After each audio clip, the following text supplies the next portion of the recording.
გასაქმეთა სამინისტროს მაღალჩინოსნები თბილისში არიან 9-წლიანი დელეგაცია იმ რეფორმებს ეცნობა, რომელიც საქართველოს მძალოვან უწყებებში ბოლო 7 წლის განმავლობაში გაატარა.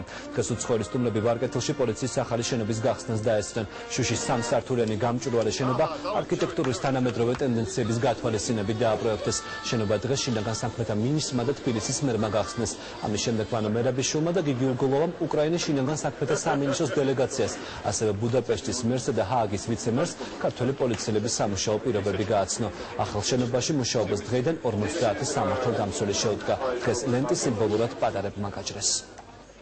Რომ ეს პოლიცია იქნება მხოლოდ გაგრძელებდა ბავშვთა პარკის და იგი მოიმსახურება იშვიათად ჩვენ მოქალაქეებს მხოლოდ გადაუდებელ შემთხვევაში და ის იქნება მხოლოდ დამატება, გალამაზება ქალაქის ამ ნაწილის.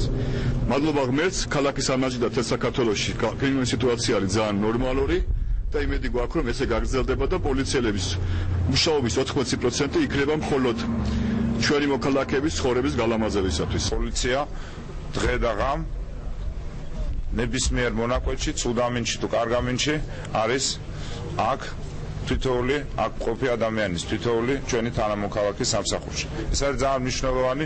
ახლა ეს ერთიანობაში ქმნის იმ განცდას, რომ ადამიანი არის დაცული და დაცულობის განცდა არის ის საფუძველი, რომელზეც უნდა აშენდეს ნებისმიერი ქალაქის თუ ქვეყნის კეთილდღეობა. ძალიან მნიშვნელოვანია ასეთი პოლიციის შენობის, ახალი შენობის გახსნა, ვინაიდან აღჭურვილია როგორც მოგახსენეთ პოლიციის შენობა, პოლიციის განყოფილება უახლესი ტექნიკის და ეს უახლესი ტექნიკის ყველაც ხელს შეუწყობს სწრაფად და ოპერატიულად თითოეულ დანაშაულზე გასვლას, გამოცხადებას და მუშაობის თითოეული თანამშრომლის მუშაობის ხარისხსაც აისახება ეს ყველაფერი.